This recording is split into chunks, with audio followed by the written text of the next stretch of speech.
Hello everyone, my self Mukesh Rautela. और आज हम लोग 12th क्लास के यूनिट 6 ऑप्टिक्स के एक इंपॉर्टेंट टॉपिक को यहाँ पर डिस्कस करेंगे, जिसका नाम है डिस्पर्जन ऑफ लाइट। तो डिस्पर्जन ऑफ लाइट के बारे में आप वैसे जूनियर क्लासेस में भी पढ़ चुके हैं कि डिस्पर्जन होता कौन सा फिनोमेना है। तो जैसे कि आप यहाँ पर देख रहे हैं, एबीसी हमारे पास एक ट्रायंगुलर ग्लास प्रिज्म है। तो जब इसमें से व्हाइट लाइट को हम लोग पास करते हैं तो प्रिज्म से पास होने के बाद जब वो 7 कलर्स में स्प्लिट हो जाती है तो उस फिनोमेना को हम लोग किस नाम से जानते हैं? डिस्पर्जन ऑफ लाइट के नाम से जानते हैं। और जो बैंड ऑफ 7 कलर्स हमें यहाँ पर नजर आता है उसे हम लोग किसके नाम से जानते हैं? विबग्योर के नाम से जानते हैं। तो उस डायग्राम में हम देखते हैं कि सबसे ज्यादा डेविएट हमारा कलर कौन सा होता है? वॉयलेट। और सबसे कम डेविएट कौन सा होता है? रेड। ठीक है, तो ये तो हमारी प्रीवियस क्लास का टॉपिक था। इस क्लास में हम लोग ये देखना चाहते हैं यहाँ पर कि इस प्रिज्म का रिफ्रैक्टिव इंडेक्स कितना है, मींस म्यू। इस रिफ्रैक्टिव इंडेक्स को हम लोग म्यू से डिनोट करते हैं। तो इस वीडियो में आज हम इसी टॉपिक को डिस्कस करेंगे कि म्यू को कैसे कैलकुलेट किया जाता है और उसका फॉर्मूला क्या होता है। तो सबसे पहले यहाँ पर आपको एक रे डायग्राम ड्रॉ करना पड़ेगा। तो जैसे कि मैंने यहाँ पर ड्रॉ कर रखा है ABC, हमारे पास एक ट्रायंगुलर ग्लास प्रिज्म है। अगर इस तरफ देखें आप तो ये हमारे पास कैसा मीडियम है? ये हमारे पास रेयरर मीडियम है। और इस तरफ भी आपके पास रेयरर मीडियम है। और जो ये आपका ग्लास का प्रिज्म है ये कैसा मीडियम है? डेंसर मीडियम है। अब सबसे पहले आप यहाँ से एक व्हाइट लाइट को इस ट्रायंगुलर ग्लास प्रिज्म की AB वाली साइड पर क्या कीजिए? स्ट्राइक कीजिए। तो ये आपने यहाँ से लाइट रे को कुछ इंसिडेंट कराना है। ठीक है, कुछ भी इसको नाम दे दीजिए। सपोज मान लीजिए इसका नाम कितने के बराबर है? KL। अब ये लाइट रे रेयरर मीडियम से डेंसर मीडियम इस प्रिज्म के अंदर क्या करेगी? स्ट्राइक करेगी, एंटर करेगी। तो ये देखने के लिए कि किस तरफ ये डेविएट होगी हमें यहाँ पर एक नॉर्मल ड्रॉ करनी पड़ेगी। इस बार नॉर्मल को आप इस फेस से लेके आएंगे। मान लीजिए इसको नाम आपने दिया है N1O। एक नॉर्मल आपने ड्रॉ करिए इस फेस पर AB पर। N1O एक नॉर्मल रे है और ये इंसिडेंट लाइट रे रेयरर मीडियम से डेंसर मीडियम की तरफ एंटर कर रही है। अब हमें रूल्स पता है, हमने प्रीवियस लेक्चर में भी पढ़ा था, जूनियर क्लासेस में पढ़ चुके हैं कि जब भी कोई लाइट रे रेयरर मीडियम से डेंसर मीडियम की तरफ एंटर करती है तो बैंड टुवर्ड्स नॉर्मल। इसे जाना तो कैसा चाहिए था? सीधे। लेकिन यहाँ पर इसकी बाउंड्रीज AB रेयरर मीडियम को डेंसर मीडियम से अलग कर रही है। तो ये क्या होगा इसमें? ये बैंड टुवर्ड्स नॉर्मल। तो ये KL रे कुछ इस तरीके से बैंड होके चली जाएगी, मीन्स रिफ्लेक्ट होके यहाँ तक पहुंचेगी। जब तक ये प्रिज्म के अंदर है तब तक तो ये कैसे ट्रेवल करेगी? स्ट्रेट। और मान लेते हैं ये M पॉइंट पर क्या होती है? पहुंचती है। नेक्स्ट, अब ये लाइट रे डेंसर मीडियम से रेयरर मीडियम में अगेन, यानी कि इस वाले फेज से AC वाले फेज से एक बार और इसको रिफ्लेक्शन सफर करना पड़ेगा। तो हमें ये देखना है कि जब लाइट रे डेंसर मीडियम से रेयरर मीडियम में निकलेगी तो इसके साथ क्या होगा। और वो देखने के लिए हमें अगेन एक यहाँ पर नॉर्मल ड्रॉ करनी पड़ेगी। इस बार नॉर्मल आपकी AC वाली फेज की तरफ से आएगी। तो लीजिए, मान लेते हैं हमने यहाँ पर ये नॉर्मल ड्रॉ करी है और इसको नाम आपने दिया है N2O। ठीक है, अब लाइट रे डेंसर मीडियम से रेयरर मीडियम में निकल रही है और according to law of reflection light ray जब भी डेंसर मीडियम से रेयरर मीडियम में निकलेगी तो ये जाएगी अवे फ्रॉम नॉर्मल। तो ये आपकी नॉर्मल है और अवे किधर होगा? इससे ये लाइट रे कुछ इस तरीके से चली जाएगी। इसे कुछ नाम दे दीजिए MQ। तो इस तरीके से आपके पास यहाँ पर एक रे डायग्राम कंप्लीट हो जाएगा। तो यहाँ पर आप मेंशन कर सकते हो कि जो आपके पास KL है वो आपके पास क्या रिप्रेजेंट कर रही है? Incident ray. और MQ जो है इसे आप नाम देंगे, है तो ये रिफ्लेक्टिव लेकिन इसका नाम एक अलग से यहाँ पर दिया गया है, इमर्जेंट रे। अब जो चीज हम यहाँ पर कैलकुलेट करना चाह रहे हैं वो है सबसे पहले कि इसमें कितना डेविएशन हुआ। लाइट रे को अगर आप KL वाली लाइट रे को आगे प्रोड्यूस करोगे तो इसका पाथ ये था KL, कुछ भी इसको नाम दे दीजिए, यहाँ पर S नाम दे देते हैं। ये इसका ओरिजिनल पाथ था, लेकिन प्रिज्म से पास होने की वजह से ये अपने ओरिजिनल पाथ से क्या हो गई है? डेविएट हो गई है। अब कितना डेविएट हुई वो हमें उसे भी कैलकुलेट करना है। तो उसके लिए आप ये MQ जो इमर्जेंट रे थी इसे बैकवर्ड डायरेक्शन में प्रोड्यूस करेंगे। और जब हम इसे बैकवर्ड डायरेक्शन में प्रोड्यूस करेंगे तो ये एक पॉइंट पर कट करेगी। इस पॉइंट को हम लोग मान लेंगे P।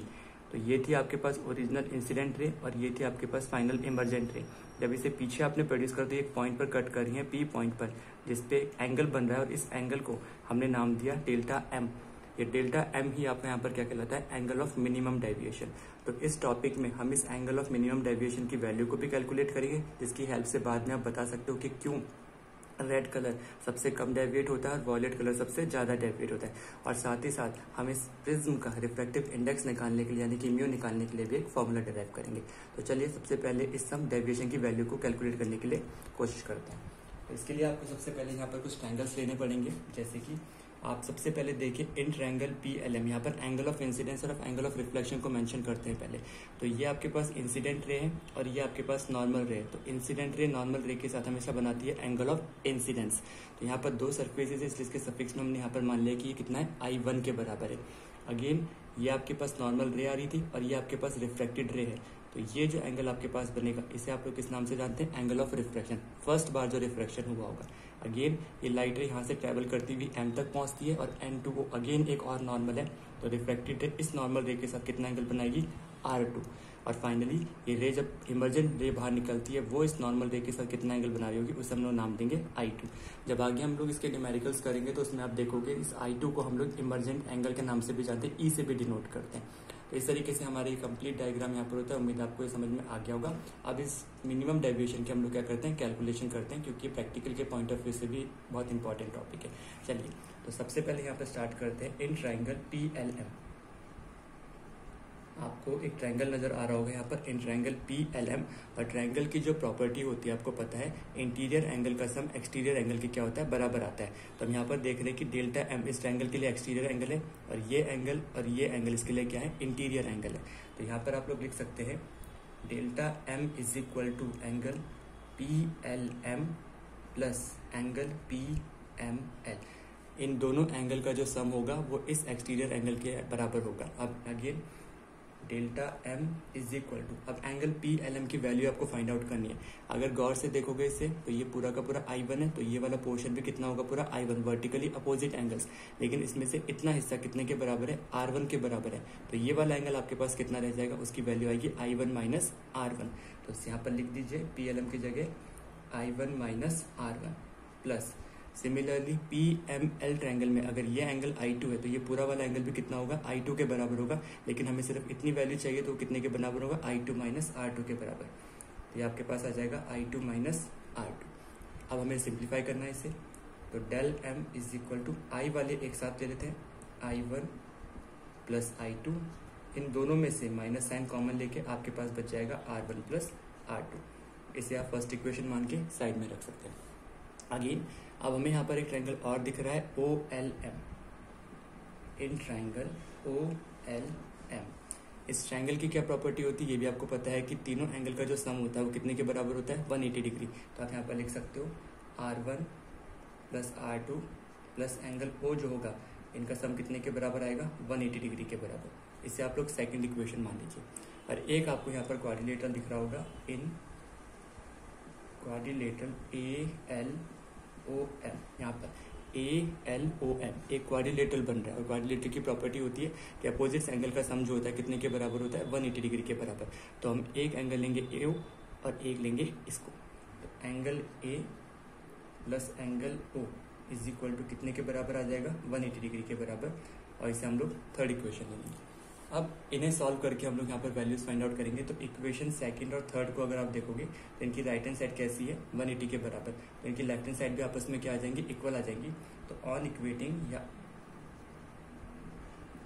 Equating equation second and third, R1 plus R2 plus angle O और angle A plus angle O आपस में कैसे आ जाएंगे, बराबर।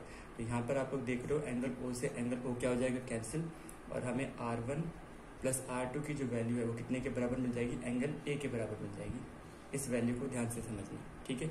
अब इस A की वैल्यू को आप लोग यहाँ फर्स्ट इक्वेशन में यूज करते हैं। तो आप लिखेंगे यहाँ पर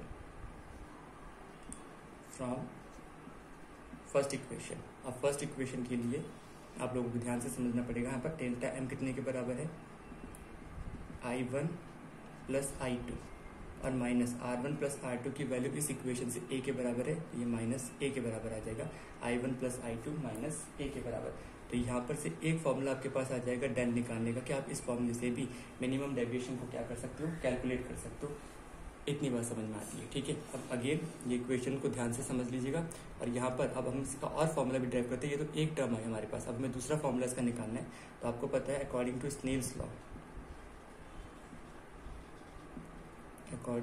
स्नेल्स लॉ हमें पता है mu is equal to sine I upon sine R के बराबर होता है। ये तो जनरल फॉर्मूला हो गया। तो हम यहाँ से इन दोनों सरफेसेस के लिए निकालते हैं कि इस तरफ कितना रहा होगा और इस तरफ कितना रहा होगा। तो मान लेते हैं फॉर्मूला बनेगा म्यू इज इक्वल टू, पहली सरफेस के लिए एंगल ऑफ इंसिडेंस I1 और एंगल ऑफ रिफ्लेक्शन कितने के बराबर है, R1। अब जो ये एंगल्स है वो नियरली इक्वल टू बहुत छोटे हैं, तो हमने साइन आई को और साइन आर को I1 और R1 से रिप्लेस कर दिया। तो फॉर्मूला आपके पास बन जाएगा mu is equal to I1 upon R1। और अगर आप यहाँ से I1 की वैल्यू निकालेंगे तो बन जाएगा म्यू R1 और सिमिलरली हम लोग कह सकते हैं कि जो I2 की वैल्यू आएगी वो कितने के बराबर आएगी, म्यू R2 के बराबर। तो इस तरीके से आपने यहाँ पर देखा हमने कैसे दो ट्राइंगल्स को यूज करके पहले डेल्टा की एक फॉर्मूला निकाली, अब इसको हम दूसरे फॉर्मूले में कन्वर्ट करने के लिए स्नेल्स लॉ की हेल्प से हम लोगों ने I1 की वैल्यू और I2 की वैल्यू को निकाली। अब इन दोनों वैल्यूज को हम लोग यहाँ इस इक्वेशन में पुटअप करके देखते हैं।